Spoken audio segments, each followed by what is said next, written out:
I've been feeling not normal. I've been really down. Sadness that I've never experienced before.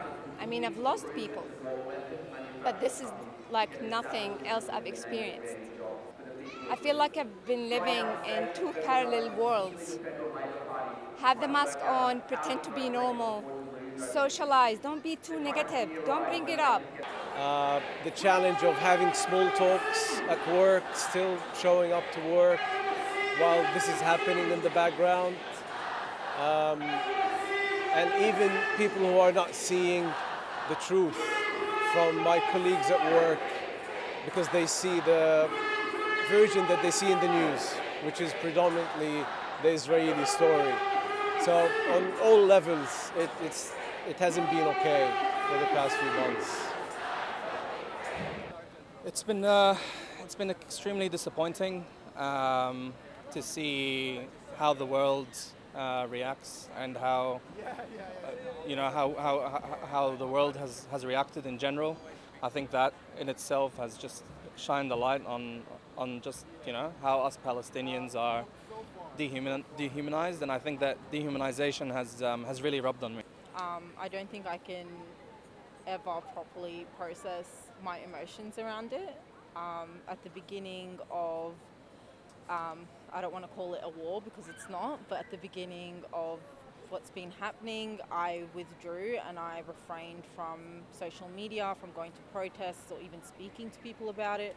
I was afraid as being labelled as a terrorist or part of a terrorist organisation or a terrorist group because I'm Palestinian. Kids haven't been going to school for 4 months. No one is going to work, no one has an income, no one is going to university. Universities have been demolished, schools have been demolished, infrastructure, I guess, a whole city has been toppled. And it's a big crisis, I guess, to the people in Gaza and to people who are connected to Gaza, like myself and like all other Palestinians. But personally, I have changed a lot. I'm damaged mentally, physically, emotionally. The only purpose for me to keep going is just my brother and sister.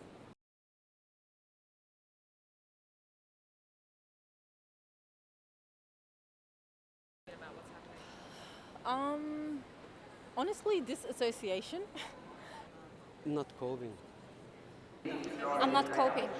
As Palestinians, we don't have the luxury of, stopping. We wake up in the morning, we just do things like machines because we have to do it. Wake up every day and take it one step at a time. I think we all have a lot of responsibilities and families. I'm not coping. I'm trying to go for a bushwalk. I'm trying to meditate. I pray. I pray a lot because it's so unjust that I feel like we need a miracle to end it because I lost hope in humanity.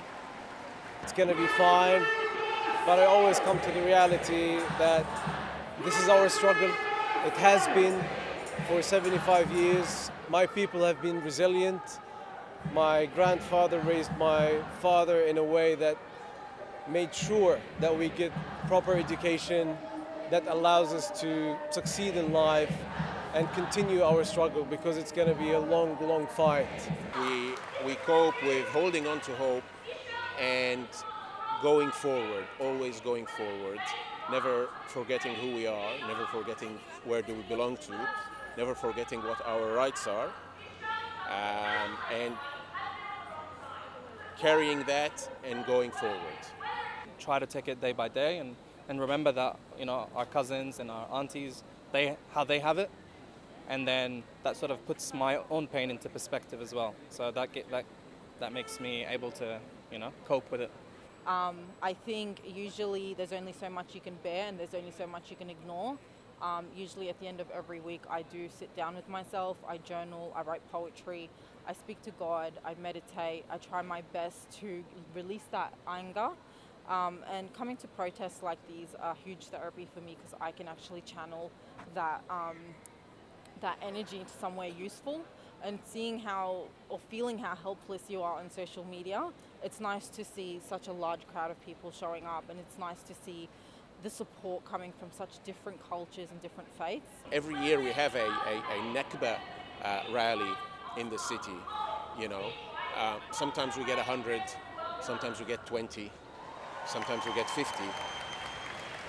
In this square, we've got the biggest rally record in Brisbane's history, which is around 10,000 people just for these latest events. So it shows you how this event has changed or impacted so many people in Brisbane. It's definitely shaped my resistance. I think resistance and resilience in general was always a concept to me, but since this has started, I have started to realize that we cannot fall back, we cannot cry and weep in the background. We do actually need to step up, and we need to process our emotions and be able to show the world that this is a global issue. It's not just an issue for Palestinians.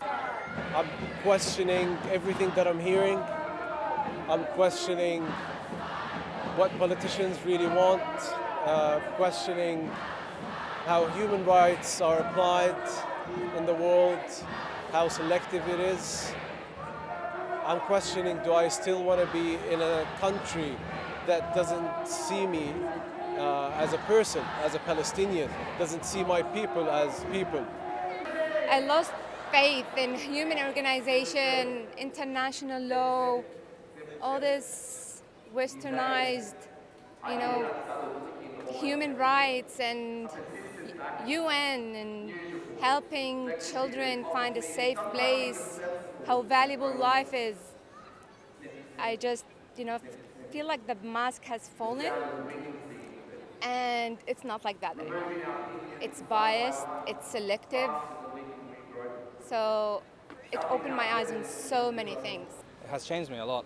It has changed me a lot. As I said, I've been in Australia for over 10 years now, and I was very happy about how multicultural and beautiful, for me, Australia felt. And that I feel has been stripped away from me, just seeing how our governments and even general people, unfortunately, are reacting and to this.